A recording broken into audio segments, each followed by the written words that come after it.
Bonjour, je m'appelle Charles Kister et une de mes passions est la collection des briquets anciens. En fait, je ne devrais pas utiliser le terme de briquet puisqu'il s'agit plutôt d'objets anciens servant à faire du feu. Ces objets ont tous plus de 120 ans puisque tous datent d'avant la découverte de la pierre à feu en 1903. Il existe différentes techniques pour faire du feu. La technique vraisemblablement la première utilisée est la friction, qui est une friction bois sur bois. Alors là, il y a différents moyens, le moyen par rotation, le moyen par scie ou la technique, la méthode de la charrue. Ensuite, un autre des systèmes, c'est le système de production de feu par procédé chimique. Le procédé, c'est en général la production d'hydrogène et d'utiliser une technique particulière pour enflammer cet hydrogène et faire du feu. Une autre technique est la technique solaire, en utilisant simplement une lentille concave et un miroir également qui concentre les rayons en un point donné et enflamme l'objet désiré.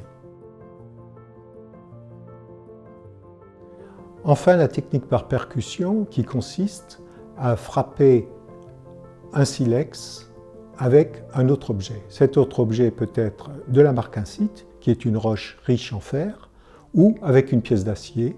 Cette technique était communément utilisée ces derniers siècles. Elle peut être très simple, comme elle peut être beaucoup plus sophistiquée avec l'utilisation d'objets qui sont quasiment des automates.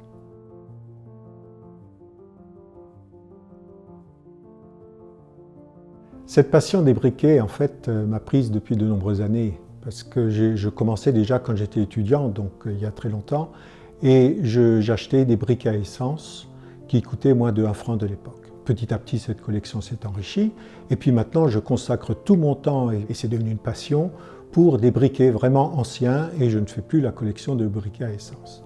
Pour la petite anecdote d'ailleurs, lorsque j'avais acheté un briquet à essence, un jour un marchand m'a donné un briquet en me disant que c'était un briquet à silex. Je ne l'ai jamais cru parce que la lame elle-même était tellement usée que je pensais qu'elle servait de couteau pour couper les feuilles de tabac. Et petit à petit, je me suis aperçu que ce type de briquet, moins usé, effectivement, était un briquet à silex avec une lame sur laquelle on pouvait battre le briquet.